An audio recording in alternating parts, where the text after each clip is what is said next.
और अभी आपको अपडेट करें कि न्यूजीलैंड ने पहले टी20 मैच में पाकिस्तान को 9 विकेटों से शिकस्त दे दी है। न्यूजीलैंड की जानिब से टॉस जीतकर पहले फील्डिंग का फैसला किया गया था और शानदार बॉलिंग का मुजाहरा करते हुए पाकिस्तानी टीम को सिर्फ 91 रन तक महदूद किया गया था और जवाब में न्यूजीलैंड की टीम ने 10.1 ओवर्स में 91 रन का हदफ 1 विकेट के नुकसान पर हासिल कर लिया। यूं 9 विकेटों से पहले टी20 मैच में न्यूजीलैंड ने पाकिस्तान को शिकस्त दी है। पाकिस्तान की जानिब से कोई भी बल्लेबाज अच्छी कारकर्दगी का मुजाहरा नहीं कर सका, सिवाय हमने देखा कि खुशदिल शाह ने 32 रन बनाए। इसके अलावा 18 रन की इनिंग सलमान अली आगा ने खेली, जबकि जहादाद खान 17 रन बनाकर पवेलियन लौटे थे और पाकिस्तान की पूरी टीम 18.4 ओवर्स में सिर्फ 91 रन बनाकर आउट हो गई थी और जवाब में न्यूजीलैंड की टीम ने सिर्फ 10.1 ओवर में 91 रन का हदफ 1 विकेट के नुकसान पर हासिल कर लिया। अबरार अहमद की जानिब से एक खिलाड़ी को आउट किया गया। यूं 5 मैचों की टी20 सीरीज में न्यूजीलैंड को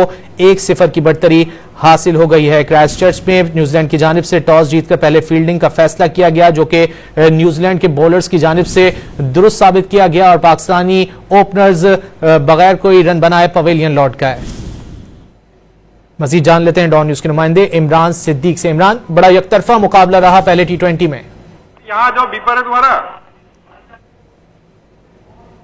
इमरान सिद्दीक से राब्ता करने की कोशिश कर रहे हैं। न्यूजीलैंड ने पाकिस्तान को पहले टी20 मैच में 9 विकेटों से शिकस्त दे दी है। पाकिस्तान की जानिब से पहले खेलते हुए 18.4 ओवर्स में सिर्फ 91 रन बनाए गए थे और न्यूजीलैंड की टीम ने 1 विकेट के नुकसान पर यह हदफ हासिल कर लिया है। मजीद बात कर लेते हैं डॉन न्यूज के नुमाइंदे इमरान सिद्दीक से। इमरान, बड़ा यकतरफा मुकाबला रहा।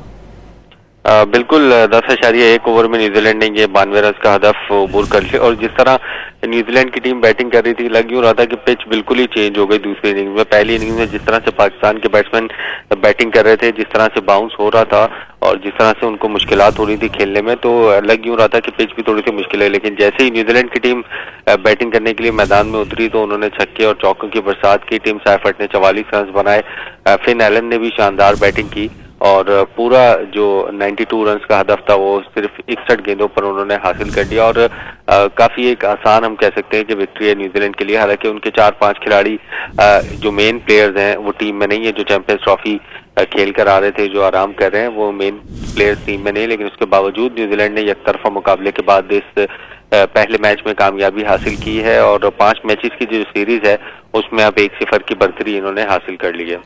अच्छा इमरान, पाकिस्तान इस वक्त तजुर्बे कर रहा है, जिस तरह की हाल ही में पाकिस्तान की टीम की परफॉर्मेंस रही है, उसको देखते हुए क्या अगले मैचेस में नए खिलाड़ियों को भी मौका दिया जा सकता है? कोई नए चेहरे भी नजर आएंगे? नहीं, इससे ज्यादा नए तो पाकिस्तान में ही अवेलेबल मेरा ख्याल है कि नहीं है खिलाड़ी, क्योंकि ये तमाम तर जो खिलाड़ी हैं वही आपके बेस्ट प्लेयर हैं जो डोमेस्टिक में परफॉर्म कर रहे हैं।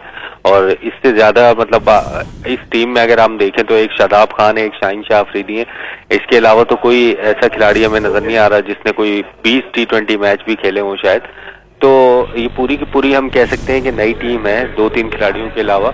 तो इसके हाँ, आप ये जरूर कह सकते हैं कि बेंच पे जो आपके बकिया 4 खिलाड़ी हैं 11 के अलावा, उनको मौका दिया जा सकता है। इसके अलावा तो पाकिस्तान के जितने भी ये डोमेस्टिक के परफॉर्मर्स हैं वो इस वक्त टीम में, और मेरे ख्याल है कि अभी इतनी जल्दी इनको जज भी नहीं करना चाहिए और दूसरे मैच में चेंज भी नहीं करना चाहिए प्लेइंग 11, क्योंकि एक ही मैच देकर किसी को जज करना मेरे ख्याल है थोड़ा सा इनजस्टिस हो जाता है। प्लेयर्स को अगर आपने एक सिलेक्ट किया है तो एटलीस्ट उसको 3-4 मैचेस जरूर मिलने चाहिए खुद की फॉर्म, फिटनेस और तमाम चीजें अपने टैलेंट साबित करने के लिए।